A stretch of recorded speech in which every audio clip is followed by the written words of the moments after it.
Greetings class. Today we shall be studying about Western thinkers and ethics. So very first thing, we have had one foundation class kind of stuff, starting basic of ethics. We basically discussed about values and all and what is ethics. So just a reminder, what exactly is ethics? Ethics comes from the word ethos, meaning character. Okay? And there is another good definition of ethics, that is, ethics is the rights versus right thing to do. I've come across this phrase quite a lot of times. So this is a good definition for ethics. Now, coming to the thinkers. There are many thinkers. There have been many thinkers in the Western world and in the Indian thinkers as well. We'll cover Indian thinkers in another video. Western thinkers mainly, जो यहाँ पे लिखे हुए हैं, these are the main ones, major ones. And there are n number of thinkers, there are n number of philosophers who have given their theories, whether it be Hobbes, I don't think I have written Hobbes, yeah, Hobbes with the social contract theory, or it be separation of power of Montesquieu, or Rousseau, or there's Karl Marx, and there are a lot. But these are the major and the, what you can say, important ones, important thinkers whose theories, whose point of view can be considered in the subject of ethics. Ethics itself is not a demarcated discipline. It comes along in various different disciplines with along with it. As in, if you are an engineering student, you might have studied engineering ethics, you might have studied professional ethics, you might have studied business ethics coming from a commerce or economics background, or medical ethics in medicine, right? So ethics itself is not a very different discipline, but it comes along in all the disciplines. So what exactly is ethics? Previous video देखना. Abhi Western thinkers will be covering. Western thinkers में very first that we have right now is Socrates. Socrates chronology यहाँ पे एक है, that Socrates disciple was Plato. Plato was the disciple student of Socrates. Plato was the student of Socrates and Aristotle was the student of Plato. ठीक है? तो there are little overlapping between them in their ideas, in their what you can say, school of thoughts, you can say. So let's begin. Socrates. Socrates believes that, we'll start Socrates with a very good quote that he gives. To know is to know that you know nothing. That is the meaning of true knowledge. This is a quote given by Socrates, and I really like this quote because whenever in life, or whenever in your professional life or personal life, whenever you feel like that you know a lot of things, you know a lot about this person, that person, I know a lot of this, you don't, we don't, anyone, no one can be omniscient, right?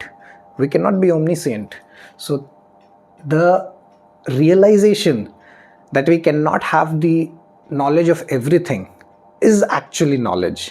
ये जान लेना कि आप सब कुछ नहीं जान सकते, यही तो actual ज्ञान है, ठीक है?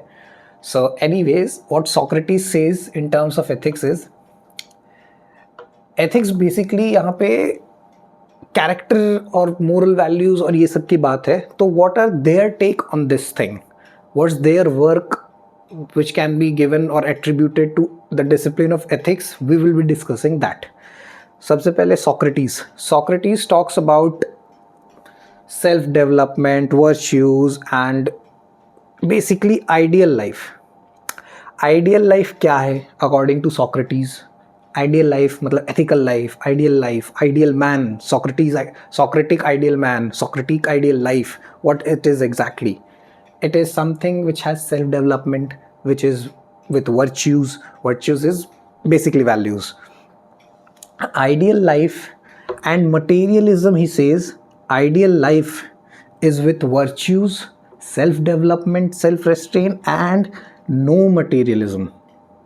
Materialism is the enemy of good life. That is what Socrates has said.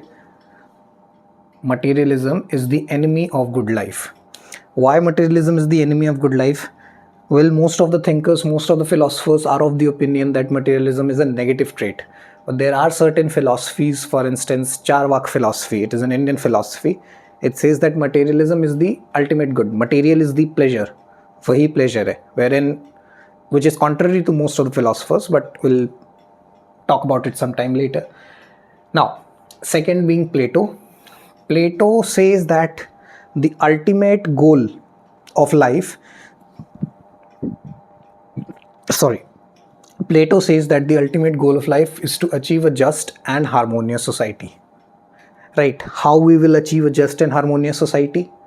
वो भी Plato ने बताया है. Plato has given us virtues that go on to ethical behavior, which make us achieve the ethical, just and harmonious society. But before that, reason. Plato focuses on reason. Plato emphasizes very much on reason, and there is a tripartite soul theory, or I don't know. I mean, soul is divided into three parts. One being the logic, your reasoning, one being the spirited, and one being the appetitive. Appetitive is the material, spirited is your honor, the logical or reasoning one is your knowledge. So all these three, the three parts of your soul, they have to be brought in force or worked together or work in balance, or these three parts of the soul, they have to have reason behind, they have to have balance in them, so you achieve a good life. Now, Plato says virtues like honesty, virtues like wisdom, virtues like self-development, all those good virtues, good values basically. Those good values, when are guided in a way that you become ethical in your behavior. For instance, saying the truth as a habit, your virtue is honesty. That builds upon your ethical behavior of being honest. You are punctual. That brings upon your ethical behavior, say, discipline. So a virtue of being punctual, just for instance, being punctual is bringing an ethical behavior of discipline. That discipline is now ultimately giving you a just and harmonious society. All together, coming together. All these values of wisdom, self-restraint, self-development, all these virtues will drive you towards ethical behavior, which drive you towards harmonious, which drives the collective individuals into a just and harmonious society. I mean, if you do it at your individual level, if everyone does it at their individual level, it is something that will come in a community form, right? Now, Aristotle. What has Aristotle said? Aristotle has said that ultimate goal of life is to achieve a state of true happiness. What is that state of true happiness? That state of true happiness is the ultimate goal of life, and it has been termed as eudaimonia. If I'm correct with the pronunciation, pardon me if I'm wrong, but eudaimonia given by Aristotle is the ultimate goal of life. That is the state of true happiness. We are all running after happiness. We are all running after satisfaction. For instance, let's take an example. Let's say you are working in a big company or a small company or wherever, and you earn 10 lakh, let's say 50 lakhs. Let's say 50 lakhs, so that you're not compromising on any of the monetary pleasures that you can have, right? Let's say you are earning 50 lakhs plus and you have a family as well, or you're single, whatever. So a person who's earning 50 lakhs, living in a metro city, let's say Delhi, Mumbai, Calcutta, or even New York, or wherever you want to assume, that person goes to the office, comes back, is having a monotonous life, is not happy, compared to another person living in a tier 2 or a tier 3 city. Let's say tier 2 city या tier 2 middle India में ले लेते हैं कोई से, like Ujjain, right? वहाँ पे अगर एक इंसान रह रहा है, that person, he or she is having not 50 lakh, a 50,000 rupees salary, and that person goes to the office, does their work, in the lunchtime socialize with the colleagues, there's no toxic work culture there, everything is fine, and that person enjoys life, comes back to home at the night, meet her or his friends, and enjoys time with family and goes to sleep. Contentment. Who has contentment? The latter person. Contentment is something that comes from within. Buddha said that happiness does not depend on what you think, what you have or what you are. It solely relies on what you think. It's a mindset. So basically, Aristotle also says that the ultimate goal of life is eudaimonia, which is a state of true happiness. And Aristotle also says in life, we have to have golden means to achieve anything. That is, avoid extremes. Avoiding extremes. Extremes हमें avoid करना है. ठीक है? Now, Kant. Immanuel Kant has given his theory or his approach towards ethics is given as deontological approach towards ethics. Deon meaning duty. ठीक है? ये जो deon है, this exact means duty. I have written it here. Yeah. So, what is deontological ethics? Deontological ethics basically means duty-based ethics, right? Now, why to emphasize on duty? You know, there was a time, you must have heard about French Revolution, even if you are preparing for any exam या फिर नहीं कर रहे हो, आप कुछ भी हो, हिस्ट्री में पढ़ा ही होगा या सुना तो होगा कम से कम, फ्रेंच रिवॉल्यूशन 1789, है ना? कहाँ गए थे सब? एनीवेज, सो 1789 फ्रेंच रेवोल्यूशन हुआ. फिर उसके बाद देयर वाज इंडस्ट्रियल रिवोल्यूशन, वहाँ पे एक्सप्लॉइटेशन बहुत हुआ था. फिर आया human rights. You have to talk about human rights. In French Revolution there was Universal Declaration of the Rights of Man, and then there was World War I, II, then United Nations was there. Before that, League of Nations was formed. So all of these rights. Everyone talk about rights, but what about duties? Don't you have any duties?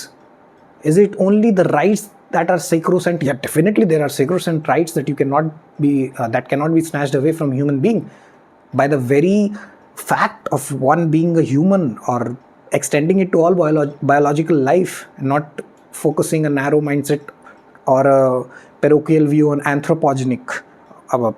parochial anthropogenic view, rather a diverse biological view that every life matters and every life has a sanctity. There is sanctity of life. Definitely there is sanctity of life. There are rights with it, but duties also come along.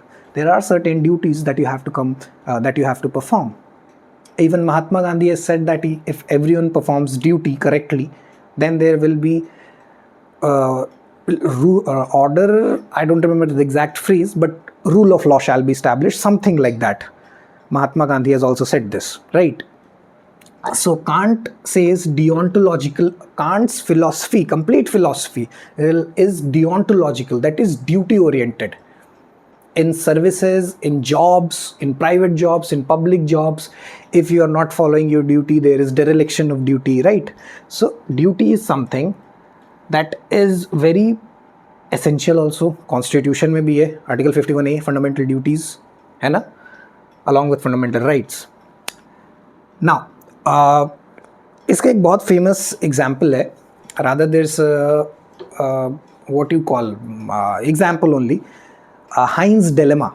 What exactly is Heinz dilemma? Heinz is a person who needs a drug to save his wife's life. Now, he does not have the financial capacity to pay for the drug. He has a dilemma that whether he should steal the drug to save his wife's life or he should not steal the drug.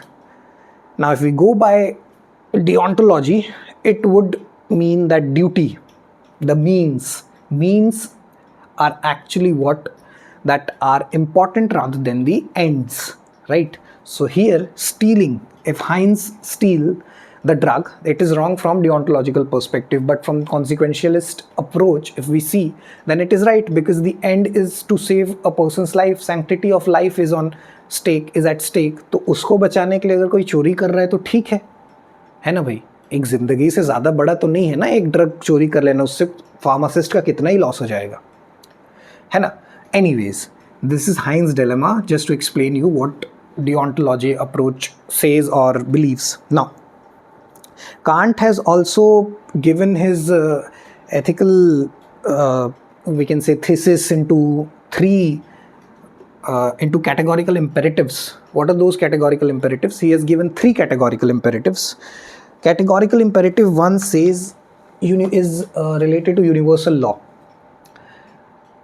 A thing that is universally acceptable or universally considered right, rather universally considered right. A thing that is universally considered right shall be shall be right. A thing that is universally considered right is right. It is the universal law. Then he talks about categorical imperative. CI1 is universal law. One that is universally accepted is a is correct. CI, this is one. CI2 is means, ends and means. Ends versus means. It says that treat every being as an end in themselves, not as a means. Okay, what does it mean? Let me explain you. Suppose you are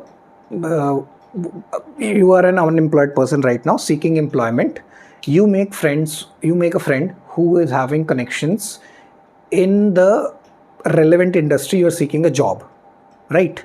So that domain, where you're looking at job, that person whom you want to befriend is having a lot of connections. So you're using that person as a mean to your ends. So that is what shall not be done according to Kant. In his categorical imperative 2, he says, treat beings, living beings, as ends in themselves, not as means. They are not means. They are not mere means to achieve your target. They are end in themselves. They have their own life. There is a newly coined term, I guess, Saunders or Sonder. That basically means that, in a crowded place, you're walking in a marketplace, or not even in a crowded place, there are so many people around you. The population of the world is so high. It's more than 8 billion. People move across you all the time. You cross paths with hundreds, thousands, lakhs of people. And among those people, you don't even realize that each and every individual has a life of their own. Each and every individual is going through something in their life. There may be people who are much more at ease than you. There may be people who, it's not maybe, it is, must be. There must be people who are much more at ease than you. There must be people who are having much more problems than you in their life. There must be people who are performing much better. There must be people who are performing much worse. But the important thing here is that every individual has a life of their own, and they're playing the main character in themselves, in their life. That is the word Saunders. So basically that comes, I think it is related to this only, that it's not a means. They are not means to your end. They are basically an end in themselves, right? Now, categorical imperative 3 says, CI3 says, autonomy, principle of autonomy and kingdom of ends. It focuses on autonomy, basically an imaginary state. जैसे कि आप अपने actions को ये सोचो कि कोई अभी बैकिंग भूल जाओ एक स्टेट की. You think that it is an imaginary state, and your actions should be such that they are so moral. Your autonomous actions should be such that they are so moral that they make a very good state. Got it? Your actions should be such, there should be such ethics and morals in your action that in the imaginary state they make a very highly moral valued system.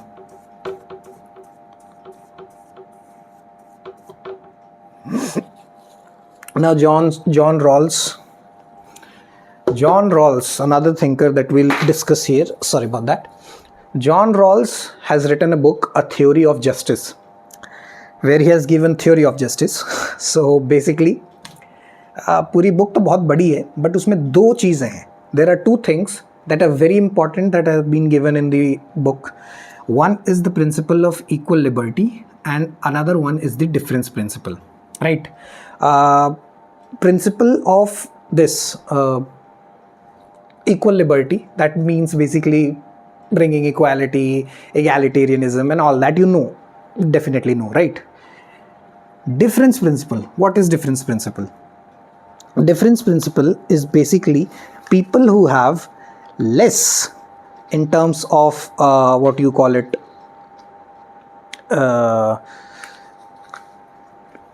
advantages, or I'm not getting a good term, resources, you can say. People who have less resources, people who have been exposed to less, people who does not have all the resources that you have had, basically the disadvantaged, that would be a better term. Difference principle says that discrimination, if it is done to uplift the backward or the disadvantaged, not backward, disadvantaged, or the ones who don't have resources, then it is justified.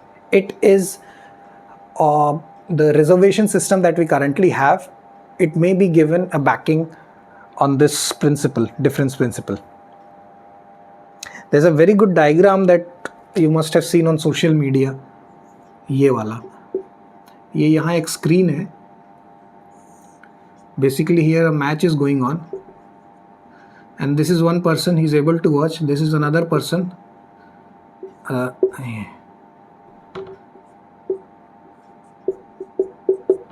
And this is another person. Now, equality will be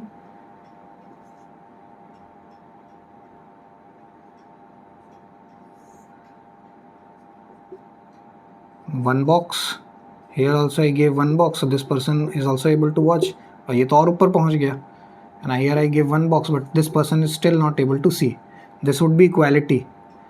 Now, fairness and justice or equity would be, I don't give this person any box, or I don't give this person any extra resource.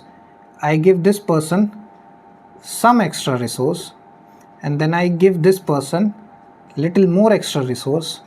Now this is something that brings them together.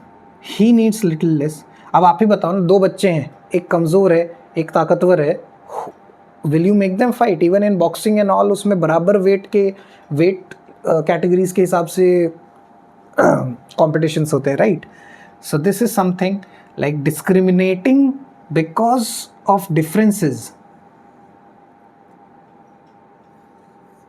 Difference principle.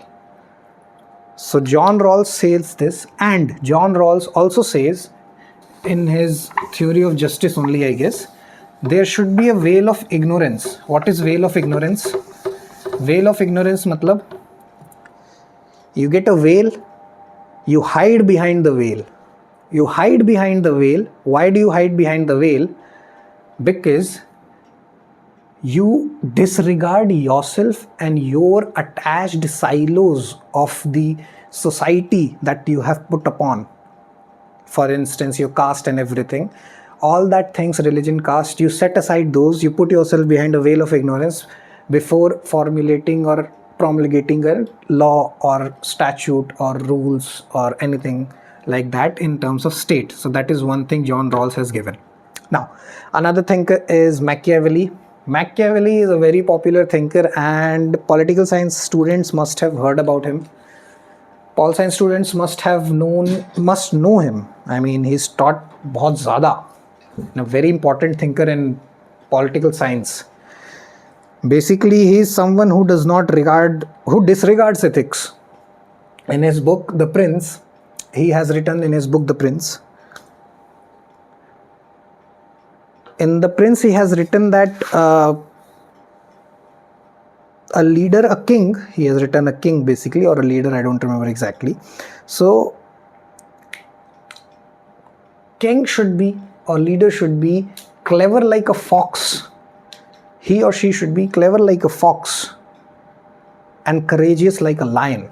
And he has also said that it is better to be feared than to be loved. He does not go upon those populist policies and, being the lovable leader or king. It's rather better to be feared than to be loved. That's what his point of view, it's not mine.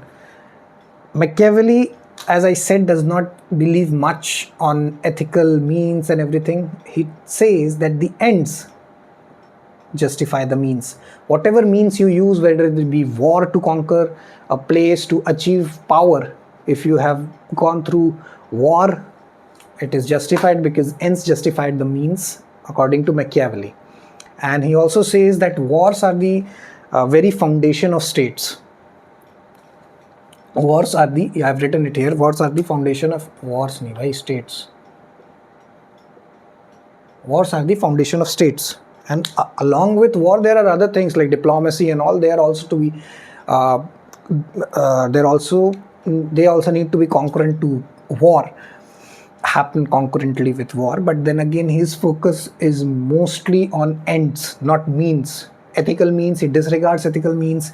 His opinion is mostly on politics, on power, how power may be achieved. He also says that a king should always be ruthless, and to contain and to, what you can say, derive or sustain power. If you want to be obeyed, you must have the power to command. So his point of view is the king or the leader to be very ruthless and such. And now coming to another thinker that we'll be studying today. She's the only female thinker that we are studying. It is unfortunate because I think there should have been more female thinkers. But anyways, Carol Gilligan. Carol Gilligan is said to be the founder, or not founder, or but propounder of care ethics. What is care ethics? It is that female focuses on care and relations. Female, they focus on care and relations.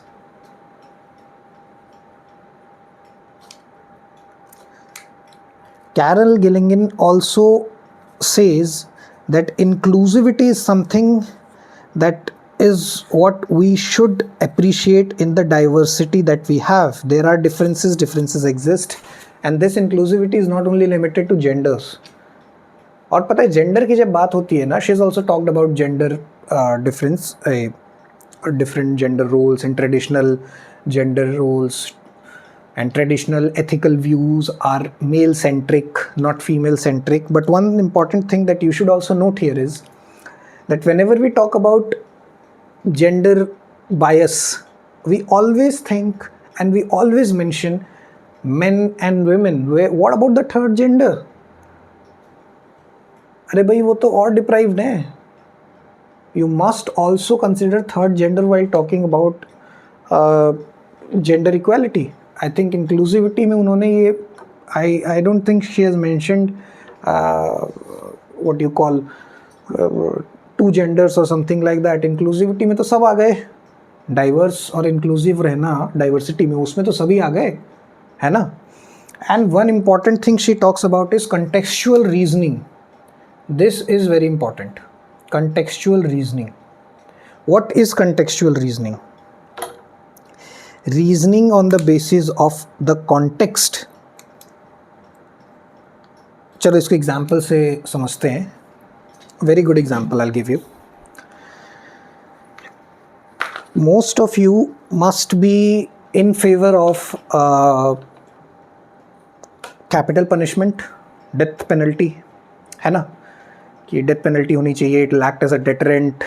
It will give a sense of satisfaction or a sense of closure to the victim's family or victim कि we have achieved justice. But if someone, for instance, the punishment for murder currently is death penalty is existent only for murder, right? Not only for murder. For murder, there is a death penalty, provision of death penalty. But suppose someone has killed someone, murdered someone, that person who is the culprit here, who is the murderer here, what if that person has been since childhood living in a slum, living in a place where there is no basic amenities, always deprived of his or her rights, has been sexually assaulted, repeatedly sexually assaulted in his childhood or her childhood, and then later on kills the same person, would you now agree to give death penalty to this person? Most of you will say no, this is right. I'm talking about your opinion, not mine. And jails are for reformation, reformative. We should be focusing on reformative approach rather than retributive approach, right? अब जिसके साथ हुआ है वो तो obviously चाहेगा कि retributive ही हो, बहुत लोग वही चाहते हैं, इमोशंस एंड ऑल भी बहुत कुछ होता है, बट रिफॉर्मेटिव अप्रोच भी देखते हैं. Anyways we are digressing from the topic. So contextual reasoning is basically looking at the context. इसीलिए अप टू डेथ पेनल्टी है, सिर्फ डेथ पेनल्टी नहीं है. The court will see what is the context, what are the social conditions, what were the social conditions with the person, who was the victim, who was the culprit, what happened, what was the context, what was the backdrop of the story, why did this happen, who killed whom. ये सब देखा जाएगा ना. That is what is contextual reasoning. With that, today we are done with the Western thinkers and ethics. We will maybe do Indian thinkers in another video, or Indian ethics of different religions and moments. We'll see about that in the next time. Thank you.